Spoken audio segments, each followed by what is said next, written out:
Today on our show, we are going deep on The Last Jedi. That's right, The Last Jedi, because there'll be no Star Wars movies after that.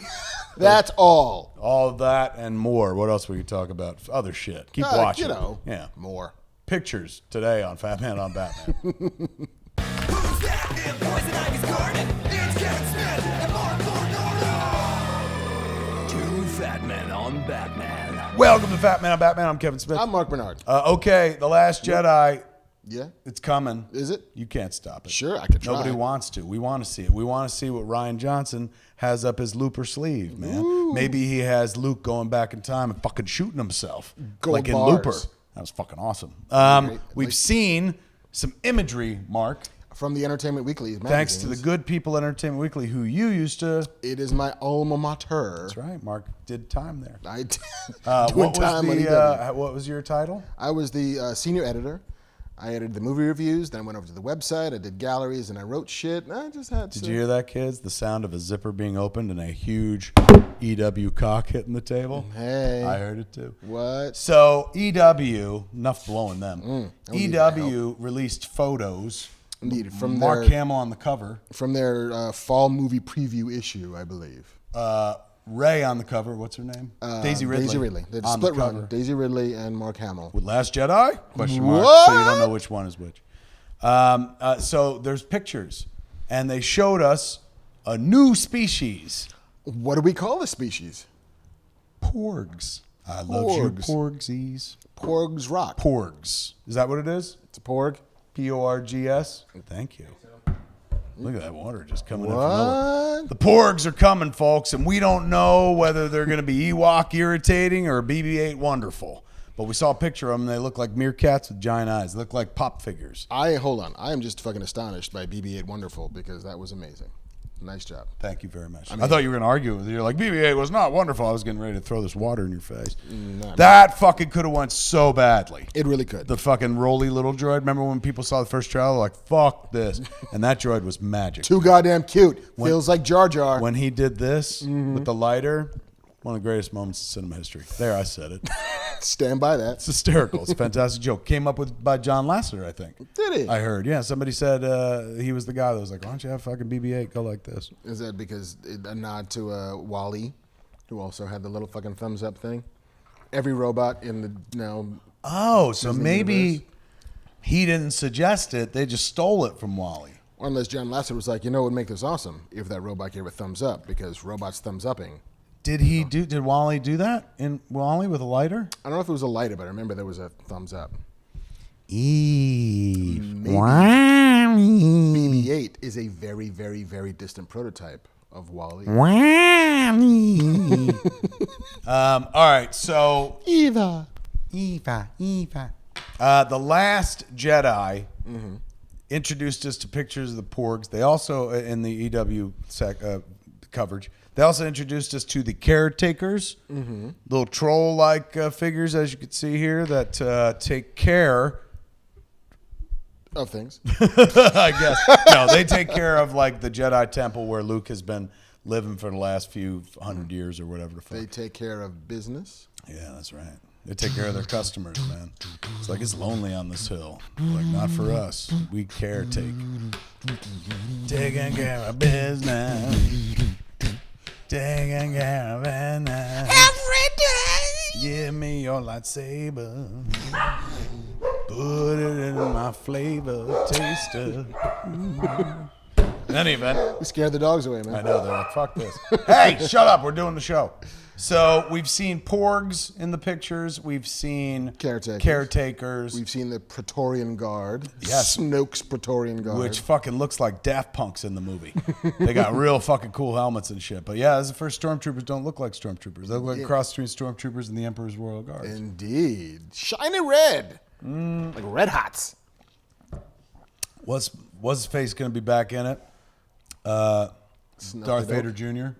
Oh, yeah. Well, we knew. Kylo Ren. I saw a picture of his ass. With flat hair. Han Solo killing piece of shit. Spoilers. If you're one of the 8 people who didn't see Force Awakens. Yeah, if you didn't see Force Awakens, I don't know if you know this or not, but they killed Han Solo. Killed the shit out of him. Sorry. His son did it. crazy, Shakespearean even. Looking good. You on board? On board. Yeah, there's nothing to really say. Other No, than, like, beyond, give us the like- fucking movie already. Stop dick teasing us, man. Can't wait to see it. I've read a report. John Boyega said that he plays Finn in the movie. He saw Carrie Fisher's footage and described it as very moving and stuff. Her last scene in the movie. No. So I can't wait. I'm ready. My Death Star is coming around and it's hitting the fucking rebel base on you. That metaphor fell apart. But it was good watching it Thank sink. you. Thank No, you. It was fun. December. I felt like Dak in the beginning of that metaphor. I was like, I'm ready to take on the whole empire for myself. And then I just get killed the shit out of in the first 10 minutes of the battle. Fucking left behind and stepped on and shit. Looks like, how you feeling now, Dakhead? Fucking jerk. I can't shake it. That's my one-man show, Luke on Hoth. You'll be able to watch at Scum and Villainy. JC has a club. JC shoots the show. We've shot there before. We did. We did the Guardians episode there. We're going to shoot there again, live show. Last time we did it was just closed set. Yeah. But we're going to, if you've never been to Scum and Villainy, it's on what? Sunset? Hollywood. The opposite Hollywood of Sunset, Hollywood. Cahuenga. It's on Hollywood and Cahuenga, and it's a bar that looks like a bar from a famous movie that you've enjoyed as a child, particularly in 1977. Pew pew. Is that fine? It's Dodge fantastic. enough legalities. And we are going to do, we had to get through the asteroid field of references that way. We're going to do live Fat Man on Batman there. We are. And what's the date? September 16th. September 16th. Tickets, Saturday night. Tickets will go on September sale 16th shortly. at csmod.com. Yes. You want to come see the show, but you want to come to the bar. The bar is fucking cool. I know. Come to the bar and drink and then watch us do a show. We're way funnier when you're drunk. You know what we got to do? Get Mark Hamill to come to the bar. That'd be amazing. Picture of Mark Hamill in that bar Fuck it. worth 40,000 clicks on Instagram. I bet you we could kidnap And Harrison 1,000 Ford. words. Well, yeah. I mean, he's like 70 years old. We could just tell him we're going to like the supermarket. I don't know him. You don't I have can to. Jedi mind trick Mark. I know him, but I don't know if I can do it to Harrison Ford. Harry, Come with we're us. going to the store. All right. He's like, do Ralph Garman's version. I'm pretty sure we could be a Brachus. Harrison Ford. Throw him in the van. I pity the fool that Damn doesn't want to fool. listen to a live episode of Fat Man on Batman. I'm on another plane. That's Scum and Villainy. All right. Enough about Star Wars. Let's talk about other movies. Yeah. Deadpool. Since we're in a Deadpool? world of showing pictures, let's Hey. show some more. Ryan Reynolds is just jerking his social media dick and letting all this wonderfulness fly out of it all over the face, neck, and chest of the internet. And last week we had Domino. This week, plenty of cable. He's Premium laying cable. Premium cable, as he Premium said in his cable. tweet. Cable, we got to see what Josh Brolin looks like in character. They did a little light up eye. They did a little Yeah, post to little look like scar in the thing picture. there, whatever. Looks cool. Fucking A. I'm there. So pay attention to his social media. Ryan Reynolds just giving it away. They're shooting up in Vancouver right now. I'm heading up to Vancouver to direct another episode of Supergirl. So I'm going to do that in theory, but most of the time I'm going to be looking around for, Oi, where's Deadpool shooting? what you got over there? I want to see Tim Miller. They'll be like, whoa. You need to turn back around, my Oh, friend. he ain't here. That's a segue. Tim Miller, the amazing kid director of the first Deadpool movie, That boy, Tim Miller. who turned out to be 50. I met Tim at the Screen Junkies event at San Diego Comic-Con, Screen Junkies Live, where I did movie fights. Right before movie fights, they did, Honest Trailers Live, I think, with Tim Miller. Oh, that's cool. And I think maybe Rob Liefeld, but I know Tim Miller was there. So I got to talk to him in the green room, because he knows I'm a big fan and shit. And I just sat there and sucked his dick about fucking, oh my God, that movie, dude, that's amazing. And he did that game, commercial and the game for that Batman game, the Arkham game, where they showed like him as a young City. boy, and then bang, you hear the gunshot and see the flash, and then his expression drops, and then they keep cutting to Bruce Wayne growing up. And Reading the letter from his father, like, I hope you don't spend your money. no, that was a for-" different Was that commercial. a different This commercial? was just like on the boy's face, and you can tell someone's holding his hands, like his parents. And then you hear the gunshot, and his expression change. You see the flash, and his expression changes. Then you hear the gunshot again, and you see Bruce at the funeral. They're close on his face at the funeral, and it's raining and he's sad. And then boom, he's in like prep school and like he's getting into a fight and shit. And then boom, he's an older man. Then boom, he's training to become the Batman. And then boom, he's the Batman. Fucking, it was like the commercial was better than like almost any Batman movie they'd done, you know, except for the Nolan stuff. So it was pretty fucking wonderful. So I've been a fan of Tim's for a long time. He comes from video games. But I love Deadpool. And I also just love the fact that Tim was like, I want to make a movie. Never did it before. I'm 50. Fuck it. I'm going to go for it. And he did it, and he made a fantastic fucking flick. But he's not on Deadpool 2 for whatever reason. Creative differences. I think that's a mistake. But whatever. Fuck me in the mouth. So what's Tim Miller up to? What's that boy Tim Miller doing? Tim Miller working with James Cameron. Don't worry, he got a fine consolation prize for not doing Deadpool 2. He's making that Terminator movie with James Cameron, the last Terminator movie. Yeah, or at least the last beginning of another This cycle. year. Terminator movies. Yeah, Skydance, the production company that's owned by Larry Ellison, I think, or Larry Ellison's kid, one of the Ellison boys. I'm Ellison boys. The one that's not Megan Ellison who Right. owns Annapurna. Yes, basically the guy who founded Oracle has two kids who both have hundreds of millions of dollars at their disposal To make movies. They both started movie companies. God bless them. And so Skydance got the rights to Terminator. They brought James Cameron back, and James Cameron brought in Tim Miller to kick off a whole new cycle. It's not his only job, though. What else is he doing? He just signed today, as of the day we're recording, August 9th. Right? Yes. Is that about right? I think.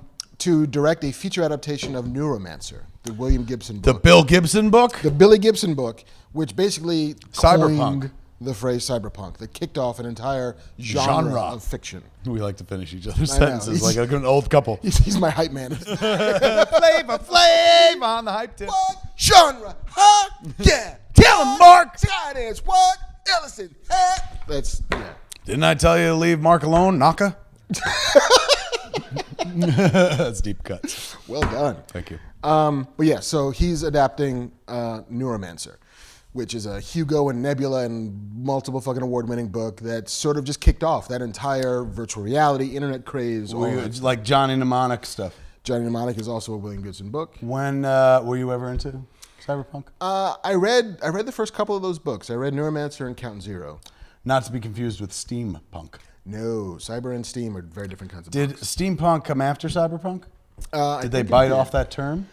I mean, I think cyberpunk was the whole beginning of the punk suffix when it came to when it came to fiction. But I think cyberpunk was first. Although I think you could probably argue that Frankenstein is steampunk in a way. Frankenstein. Yeah, that is. And cyberpunk, too, in some ways. cyberpunk, Because he's absolutely. also kind of, technically, no, he doesn't have any electric parts. He's just dead body parts. But they did bring him to life with electricity. He's got the bolts. He's got the bolts. That's right. He's a bolts. cybernetic fuck. He's a cyborg. Frankenstein's the original cyborg. Yes. We just said it. Done. Solved. I think the problem facing this movie is the fact that, much like when you got to John Carter of Mars, Yeah. you realize that so much of that imagery had been strip mined by other Or Ghost in the Shell franchises. earlier Ghost in the this year. Shell. You know, like we've seen the internet. I mean, in the book, they refer to the connected internet as the Matrix. And it's like, we've kind of already seen a Matrix. Yeah, so what are they going to call it now? Yeah. They're like the thing And tricks. The grid. No, fuck, that's People strong. are like, you stole Okay. from the Matrix. Like, they stole from us. There's a long tail here. First. God damn it. This is why we never tried before. but You know who's going to make it work, though? This fucking kid, Tim Miller. This wonderkin, straight out of college. He's got the world by the balls. He's going to make a great movie. That Deadpool movie is fantastic. It proves that's why you want to give young people money. Yes. By the way, Tim Miller's 50 years old. I'll see it, dude. I'll be honest with you. I saw Johnny Mnemonic in a theater, so I paid to see that. I don't know if I could have said that I would definitely go see this had it been somebody else. Yeah. But that it is Tim Miller, you got my money right now. Done. I'm done with this show. I'm going downstairs. I'm just telling my wife, honey, we have a date. I don't know when it comes out, but we're going to see Tim Miller's latest movie. In 2020, you and me, kid. Like, you always come downstairs with your blood all randied up after you do that show with that Marc Bernardin. He's a bad influence. Yeah, she said, what the fuck?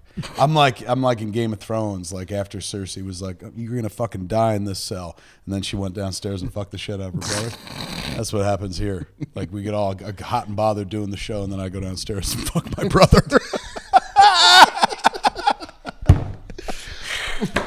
I left one brother to go fuck another brother. In any event, let's see. What else? Josh Brolin, we've done. Oh, this is interesting. They're making a Hellboy movie. Who's are. making it? Director Neil Marshall from The Descent and all right. Dog Soldiers. Oh, I And- like that. Yeah, no, he's a talented I like filmmaker. Dog Soldiers. Yeah, that's a good fucking flick. He's making the movie? He's making the movie. Who also directed, if I remember correctly, the Battle of Blackwater episode of the Game of Thrones. What one was that? That was in like the third season where Tyrion is left to defend against Stannis Baratheon. He gets the hatchet in when the he gets face, axe yeah, in and the he eye. fucking defends the city Yeah. with the wildfire, much. launching in the Solo. ships. It's a great episode. Yeah, he was that guy. My God, that show has so many episodes that you're like, what one was that? Oh, How yeah, was that it? was Was it great. one? That makes me want to go watch. I might go watch that episode. I mean, I feel like after honey, we're gonna have sex, and then I'm gonna watch Game of Thrones. fuck you, Mark! She's like, no, you're not. You're gonna have sex with yourself, and then watch Game of Thrones in your office. I'm like, honey, Fair enough. I'm going to sit on the Iron Throne. Carry on. Winter is coming, and so am I. Okay. There we go. Tim Miller. Mila Jovovich is going to be the Blood Queen in Hellboy: The Blood Queen. And Hellboy is not going to be Ron Perlman, but the guy from Stranger David Things. Harbour. Right. And that's great. He was great in Stranger Things. Yeah, I he like was him really as an actor. Which is like, I don't like him as a person. Right. Fuck him. He's an pretty sure evil he's a dick. son of a bitch. Took my parking spot. No. But I like his acting. I like him as an actor. I've heard he's a lovely man. Is he? I've heard. Good to hear. He doesn't have to be. No. I mean, it's nice. It's nice that he is. But it's good that he is. But he's playing Hellboy. And Mila Jovovich is playing the Blood Queen. He's playing the villain of the picture. And she's had a very long career doing weird, rando science fiction stuff. You ain't kidding, man. Started in, first movie I think was Dazed and Confused, wasn't it? Or Return to the Blue Lagoon. Oh, wow. I think it was Return to the Blue Lagoon was the first movie. And then Dazed and Confused. And And then then disappear for a little bit, become a model. and then she like started doing like what, Resident Evil. Fifth Element. That's right. She's like, Lilu multipass. Yeah. She didn't have the language at first. Multipass. It's a good movie. Yeah. Did you see Valerian? No. We're part of the problem. We are part of the problem. I did 3 movies when I got back from our London La-di-da. Did you? I saw. Is that what you called it? The London You La-di-da. gave it a name? The London La-di-da? The London La-di-da. The Rondelay overseas. What were the 3 movies that you saw? I saw the Dunkirk. The Dunkirk? The Dunkirk, which I like quite a bit. Chris Nolan? Chris Nolan. A little emotionally hollow, placid. Did Batman show up? No, but Bane did. Yeah? Tom Hardy's in it? Uh-huh. Fucking A. He's a fighter pilot who's got his fucking... Get us the fuck out of here. I'm the pilot of a Spitfire. I can't believe we're being rescued by civilians. Where's the British Navy? I'm going to crash on this beach. Anyone can be Bane. Kids. Really? If you got a microphone, it's very easy.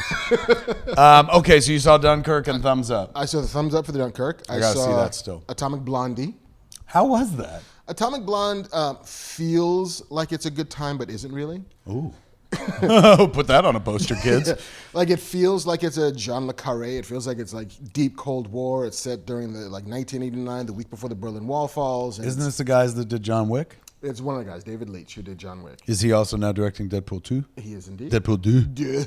What But is yes, it? This is the idea. It's Cold War movie? It's a Cold War movie where Charlize Theron plays a British agent who is sent to Berlin to retrieve. Bullshit. I don't buy it. No, I buy her. I buy her as a British agent. I buy her as anything. She's a damn good actress. She really is, and she's great in it. She's great in it. But She does a lot of action lately. and you can like they're pushing her in this one, and there's lots of scenes of her like shirt off, just a lattice of scars on her back and bruising and. Dude, look, Tom Hardy is amazing, but she pretty much stole a fucking show in that Mad Max movie, like in Fury Road. Yeah. She's fantastic. I'll watch her really do is. a lot of action shit. Put her in a Marvel movie. Remember at one point they were talking about she might have been Captain Marvel know. for Brie Larson? So, but it's a deep espionage movie. It's very much like Tinker Tailor Soldier Spy, if you've ever seen that. It's all about shifting allegiances and information being transferred and smuggling and forgery and cons. Not a and gunplay movie? Looked like one of those. Not a ton of gunplay. There's like 4 great action scenes punctuated by long stretches of intrigue. And if intrigue floats your boat, My dog just scoffed at that. You said intrigue. fuck your Dog was like, intrigue. all right, Yeah, that it was the fun second enough. movie. And then I saw Dark Tower. Ooh. I did. And It is. were you a reader of that book? I read the first 3 Dark Tower novels. There are 7, because Stephen King has a problem ending stories. Good for him. Dude's prolific. Very much so. He wrote the entire Dude's novel good of with a word or two. Cujo in a weekend on a Coke binge. He's admitted as such. I'm not making up. Yeah, he said that he sat down on typewriter and woke up on Monday morning, and there was a bunch of napkins with blood on them in the garbage, and a finished manuscript on his desk, and he has no memory whatsoever of writing Cujo. There you go, kids. The secret to writing is a mountain of cocaine and 48 hours to yourself. Box of Kleenex. Yeah, he's prolific. So The Dark Tower, like, it's a fine YA movie about like this kid in Manhattan whose father died and his mother's remarried and he doesn't get along with anybody in school and has these dreams of another world that he wishes he could visit.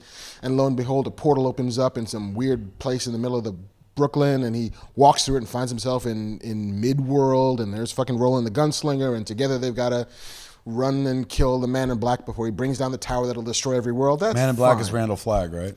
No, in this one his name is Walter. The fuck? Yeah. I thought it's supposed to be Randall Flagg. I mean, Randall Flagg is Stephen King's sort of all-purpose Satan. Yeah, like he's just the bad guy who's in The Stand and who's here and there. Every time you see the initials, He's the reason of why we have fucking Captain Trips. Absolutely. Fucking Flagg. Goddamn fucking Randall Flagg. Also, the reason that's where I got the name for Randall from. Really? Yeah, for Dante and Randall. Because you read The Stand? Yeah. That's a book that I read once. I want to see that shit as a movie, man. I mean, I think they keep talking about that. I know they got close. Josh, what was his name? Boone? Yeah. The dude who did Fault in Our Stars. Fault in Our Stars. Now he's doing New Mutants. Right. But looked like he got close with The Stand. Could still happen. Yeah. So like the movie we get is a sort of YA movie about like my pet gunslinger. And was that any of the books? Not really, especially not the first book. The first book is very much. The kid was created? The kid is a character that shows up later on that, spoilers, 5, 4, 3, 2, 1, in the books, Roland lets die. And part of that death is what propels him finally to confront the Man in Black. In this one, it's, I found the kid, and hey, we killed the Man in Black, whee! They got rid of the Man in Black in the movie already? Yeah. That's it? That's it. What's the TV show supposed to be about? Because they're talking about doing a spin-off TV show. Right. The TV show is supposed to be about Roland's early adventures, about him forming his first band of brothers and going out and questing in the sort of mid-world and sensing out evil or whatever the fuck, I don't know. It is not a particularly good Dark Tower movie because you make one great decision. You cast Idris Elba, who's amazing, and then you don't make the movie about Idris Elba, which is bananas. How is it not about him? It's about the kid? It's about the kid. It's his kid's journey. Less about the haunted, gunslinger who's forsaken the name of his father and who's, forgotten his mission and doesn't do any of the things he needs to do until he finally remembers he has to and then kills the Man in Black by the end of the 90 minutes. And it's just... What a sell. I'm trying my best, but... It made what? $19 million opening weekend. Enough for first place. In the summer. That was a first place movie? That was a first in place the summertime? movie. Did anybody expect this to do well? I'm not saying I'm not judging. I'm not having read the book and having no skin in the game or horse in the race, so to speak. Was anyone expectations had been lowered for a good long time about what this movie would be, but the Dark Tower series is a global bestseller. Like it's, while not Lord of the Rings, is in the top 20 of book series that have sold over the course of history. There's a huge fucking audience for this if you do it right. They just didn't do it right, and so you get $19 million opening weekend. You heard it right from the Bernardin's mouth. You've been Bernardined. All right, well, I'll wait for that one. And then finally, Haru Nakajima, I think. Yeah, we'll go with that. An actor who gained fame for suiting up as Godzilla. He was the man in the center of the rubber suit Godzilla. The OG Godzilla. OG Godzilla is dead. 88, he passed away. Long life, man. Yeah. This is long before there was CGI. There was a guy in a rubber suit walking around stepping on little buildings and stuff. Part of our... Checky remembers. Of course, I just said that. Part of our movie history, our heritage. Yeah. Even though it wasn't ours, it came from Japan. Came from Japan. But just like a good American, we stole it and made it ours. Their first great export. Yeah, truly. But yeah, and this dude had been in like Seven Samurai, and he was an Akira Kurosawa player, but best known ultimately for crushing paper mache. Holy shit, dude. It was more, listen to this. After the success of the original, which was directed by Ishiro Honda, Nakajima went on to play Godzilla a dozen times. His final outing was Godzilla vs. Gigan in 1972. As a stuntman and contract player for Toho Studios, they made all those Godzilla movies. Nakajima starred in several other kaiju monster movies. He played Mothra in 61 and King Kong in King Kong Escapes. Also appearing in War of the Gargantuas and Frankenstein Conquers the World. This guy was a fucking legend. And you didn't know his name. God damn it, And man. he's gone. It's a shame. I just learned about who he was and then he passed away. That's tremendous, man. Got to remember your elders, man. We didn't get here by accident. That suit was heavy. No fucking shit.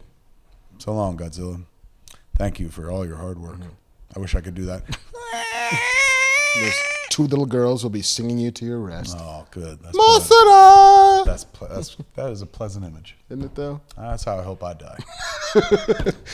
That's everything we got, man. That is it. Fucking you wanted it and we fucking gave it to you, fucking bloodsuckers, fucking. No, we're done. For Batman, I'm Batman. I've been Kevin Smith. I'm Marc Bernardin. Come back next episode. We'll tell you some more shit that we read on the internet. You went big on that one, I man. did. Thank you. I was trying to win an award. Nice job. For your consideration. Same fat time, same fat channel, smodcast.com or YouTube.com/Kevin Smith. Bye.